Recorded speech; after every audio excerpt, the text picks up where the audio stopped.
Primeira coisa que eu queria aqui, talvez para os mais novos, né? Os mais antigos sabem muito bem, em 1975 o país chega à independência, digamos assim, com uma manipulação de tempo, né? Porque se disse às 0 horas de hoje, de 1975, 25 de junho de 1975, já tinha passado 10-0, na verdade já era dia 26.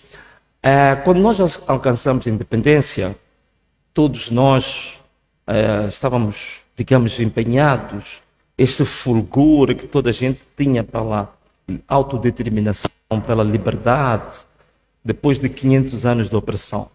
É lógico que essa independência depois, ela teve uma particularidade que os acordos de Lusaka, que já preconizavam lá eleições livres, justas e gerais, preconizavam o respeito pelas liberdades individuais e coletivas.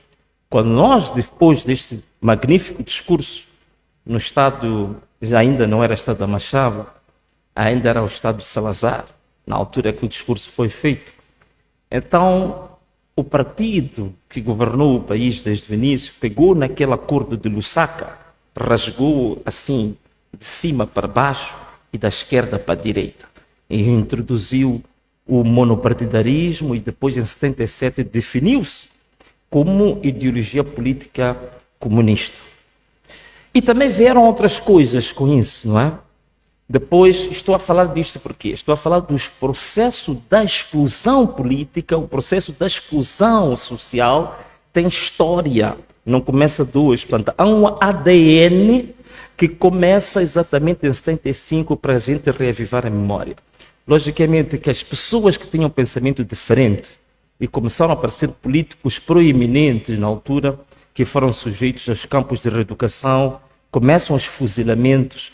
E eu gostava também, não sei se a produção está atenta ou não, mostrar a foto de uma mulher macua, uma linda mulher, não é? E eu fico admirado como é que já por volta dos anos 70 havia alguém tão bonita e tão bem tchunada como essa senhora que chama-se Joana Simeão, e que ela realmente dizia coisas incríveis. Ela era de uma estatura intelectual impressionante, que ela dizia que ela acreditava que logo após a proclamação da independência, Moçambique havia de enveredar por eleições gerais, livres e democráticas, multipartidárias. Então, esse foi o grande pecado dela. Esse foi o grande crime que ela cometeu e foi executada. Portanto, começam as execuções, para não falar do Urias Simango, Padre Guenjer e tantos outros que vocês todos já conhecem. Mas só para entender como é que este percurso, como é que este ADN da exclusão sempre marcou o nosso país. Quer dizer, a questão fundamental em que este partido começa a governar Moçambique como partido único, nas palavras, digamos assim, impressionantes de um antigo combatente, e que veio na página do jornal Savana, logo na capa principal, que dizia que para Frelimo era uma norma fuzilar, quer dizer, não era normal, era uma norma. Quando é uma norma, significa que é algo instituído, aprovado, é algo que se tornou institucional, digamos assim. Era norma, fuzilar, matar, e a morte do diferente, a exclusão do diferente, a exclusão de quem pensa diferente. Tem história, tem 50 anos até hoje. E depois nós viemos para uma nova fase, quando entramos na guerra civil, depois de 1 milhão de mortos, quase 4 milhões de deslocados. Então nós entramos para a fase, digamos, da chamada Segunda República, ou da República Constitucional. Mas quando vemos para a República Constitucional, que é abrimos-nos para o mercado internacional, abrimos para o chamado mercado livre, ou para a economia de mercado, também veio este mesmo partido, se converte, portanto, de um partido comunista, e que baseava-se na norma de fuzilar, ele passa e se converte naquilo que hoje sabemos que o país está se tornando. Começam os primórdios de converter Moçambique num narco-estado. E a pessoa que de fato abre os olhos de todos os moçambicanos sobre os indícios de estar-se a converter o país num narco-estado, este senhor que está aqui, Carlos Cardoso, há 25 anos, ele escreveu um artigo muito interessante que falava do grande comércio da droga, em que a costa moçambicana já estava sendo descrita na literatura internacional como the heroin coast, isto é, a costa da heroína.